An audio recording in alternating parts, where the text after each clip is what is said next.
Hello guys. तो आज हम एक समस्या का समाधान के लिए आए हैं, लेकिन कोई समाधान नहीं मिल रहा है। अभी JPSC JET Jharkhand eligibility test 2025 में, लेकिन ये नोटिफिकेशन 2025 का है, जो अभी आज लास्ट डेट है 30 अक्टूबर 2025 इसका लास्ट डेट है। लेकिन इसमें प्रॉब्लम क्या हो रहा है? प्रॉब्लम हो रहा है कि जब आप OTR रजिस्ट्रेशन करते हैं, अपने डिटेल्स वेरीफाई कर लेते हैं। अगर आपने BA BSc BCom उसके बाद MSc MA MCom अगर किया है तो आपके लिए ठीक है, और कोई रीजनल लैंग्वेज से भी अगर आपने अपना PG किया है तो भी ठीक है। लेकिन जैसे ही OTR में आ रहा है डिटेल्स में, तो डिटेल्स में आ रहा है engineering background, BTech MTech integrated, और एमटेक तो सबसे ऊपर ही दिया गया है डिग्री जब आप सेलेक्ट करते हैं। और सब्जेक्ट स्ट्रीम पे आप जाएंगे तो फिर आपको एमटेक रिलेटेड कोई भी सब्जेक्ट नहीं मिलेगा।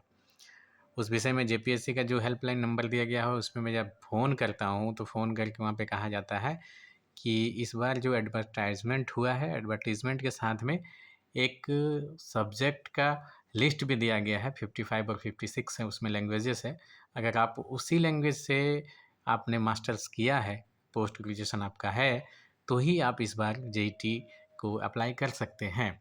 ऐसा जो हेल्पलाइन नंबर दिया गया है जेपीएससी की ओर से, उसमें बात करने के बाद बताया गया है। लेकिन OTR रजिस्ट्रेशन के टाइम पे जो भी हमारे झारखंड के बच्चे, जिसने भी इंजीनियरिंग बैकग्राउंड है जिनका, या फिर मास्टर्स जो MBA वगैरह किए होंगे, उनके लिए कोई सब्जेक्ट वहाँ पे नहीं दिया गया है। लेकिन OTR रजिस्ट्रेशन के टाइम पे आपको सब कुछ दिखेगा, और जैसे ही आप फिर फॉर्म में प्रोसीड करेंगे तो फिर आपको सब्जेक्ट 2 जो है सेलेक्ट करने जाएंगे तो वहाँ पे वो आएगा नहीं।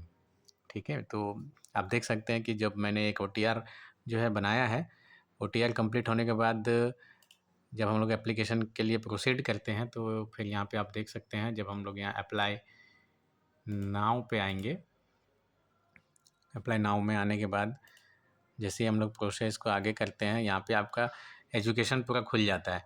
तो एजुकेशन जैसे ही खुलेगा, आप यहाँ पे सेलेक्ट करेंगे अपना पोस्ट ग्रेजुएशन डिग्री, तो देखते हैं ब्रांच यहाँ पे आपका आ गया थर्मल इंजीनियरिंग।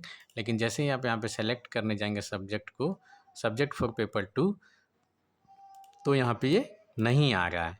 ठीक है, लेकिन अगर हम इसमें जैसे ही OTR डिटेल्स पे जाएंगे और एडिट अगर हम करने जाते हैं, तो अपना एजुकेशन डिटेल्स में जाके जो यहाँ पे मेरा, जैसे सपोज़ मैंने पोस्ट ग्रेजुएशन सेलेक्ट किया और इस पे मैंने कुछ भी सेलेक्ट किया, मास्टर ऑफ आर्ट्स, तो देखिए यहाँ पे ये सब्जेक्ट्स खुल रहे हैं। ठीक है, लेकिन जैसे ही सबसे ऊपर ही जैसे दिया गया मास्टर ऑफ टेक्नोलॉजी, एमटेक अगर आप किए हैं, तो जैसे ही आप सब्जेक्ट और स्ट्रीम पे जाते हैं तो आपको यहाँ पे कुछ भी नहीं मिलेगा। जो आपका मास्टर ऑफ टेक्नोलॉजी जिसमें आपने किया हो, ये कुरमाली, कुरुख, labour, social welfare, law, Maithili, ये सब सब्जेक्ट आपको शो हो गए।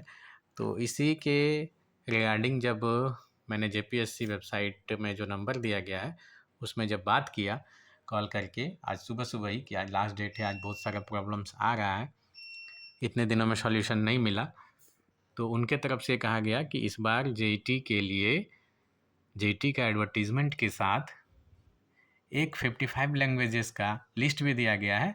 अगर आप उसी लैंग्वेज से आपका बैकग्राउंड है master of technology post graduation का, तो ही आप इस बार जेईटी के लिए अप्लाई कर सकते हैं, अदरवाइज आप नहीं कर सकते। They saying that OTR is a different thing and the application form is different thing. तो देखते हैं, अभी तो एक ट्वीट भी इससे रिलेटेड किया गया है। अगर इंजीनियरिंग के सब्जेक्ट इसमें कुछ आते हैं या डेट एक्सटेंड होता है एप्लीकेशन का, तो फिर आपको बताएंगे। लेकिन अगर आप इसमें से अगर किसी चीज़ में किए हैं, जो भी यहाँ पे लैंग्वेज दिया गया है, जैसे हम लोग यहाँ पे एक सेलेक्ट एग्जांपल के लिए कर लेते हैं, तो वहाँ पे वो लैंग्वेजेस शो हो रहे हैं। ठीक है, तो इंजीनियरिंग बैकग्राउंड के लिए तो इस बार जेईटी है नहीं, ऐसा हम लोग कह सकते हैं। जो भी एमटेक है या फिर बीटेक है, तो उन लोगों के लिए ये चीज़ इस बार नहीं हो पाएगा। तो अगर आपको कोई और रिलेटेड इशू अगर हो गए तो आप जेपीएससी में बात कर सकते हैं, उनमें नंबर दिया गया है, दोनों नंबर एक्टिव है। और उससे भी ज़्यादा डिटेल्स अगर आप चाहिए तो चेयरमैन को मेल कर सकते हैं, मेल आईडी जेपीएससी के वेबसाइट पे दिया गया है। बाकी आप लोग देख सकते हैं। Thank you.